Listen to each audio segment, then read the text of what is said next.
Alors moi, ce qui m'a donné envie de tenter l'alpinisme, c'est clairement les potes. J'avais jamais fait de grimpe, je sais pas, peut-être 6 mois ou 1 an avant d'avoir tenté l'expérience. Pour moi, l'alpinisme, c'était plutôt un sport élitiste. Et d'ailleurs, je n'avais pas une image claire comment les gens deviennent alpinistes. T'es trop belle dans ce paysage, hein? Et on reconnaît un bon python, vous verrez si celui-là il est bon. On dit qu'il chante, ça fait ton ton ton ton ton ton ton ton ton.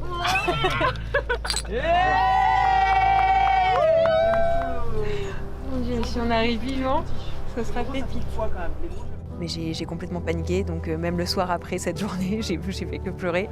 C'était horrible, mais il a fallu du coup que je me remette à l'esprit pourquoi j'avais envie de faire cette formation alpinisme.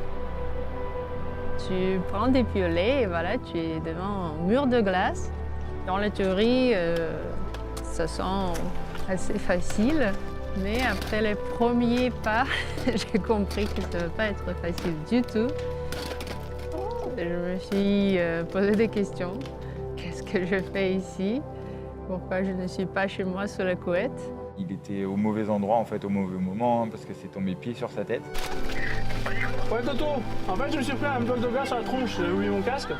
Et donc il a fallu appeler les secours et tout. Moi, c'était assez intéressant du coup de voir la réactivité aussi des secours.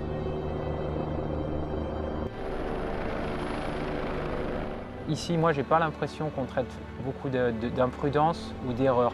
C'est des disciplines où on peut se faire mal, mais je veux dire, au même titre qu'on peut se faire mal en allant faire du VTT, quoi, voilà, ou de la course à pied. C'est sûr qu'il y a un peu plus de risque de se tordre la cheville en allant faire de l'alpinisme qu'en jouant à son ordinateur.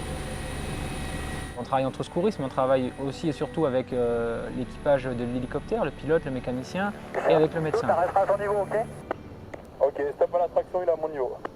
Je ne dis pas qu'il faut compter à tous les coups sur les secours en disant on se lance dans n'importe quoi, mais ne pas pousser trop loin. Si à un moment ça ne va plus, il y a un problème, eh ben, tant pis, on appelle les secours. Il faut mettre un peu sa fierté de côté. Et une fois arrivé en haut, c'était magnifique parce qu'on a eu un beau coucher de soleil. À l'arrivée au sommet, c'était en quelque sorte, c'était une victoire.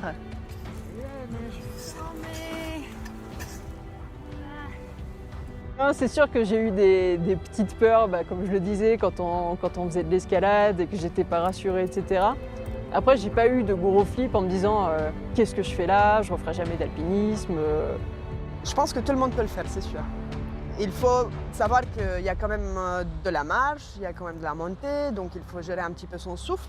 Donc ça, de point de vue physique, mais c'est surtout un sport mental pour moi. C'est sûr, on m'a pas fait des câlins et on m'a écouté pleurer.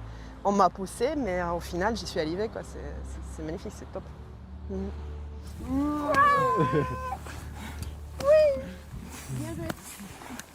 En bas de montagne, tu regardes au sommet et tu te dis mais non, jamais. Jamais j'y arriverai, surtout en passant par tous ces crêtes, avec tout ce matériel.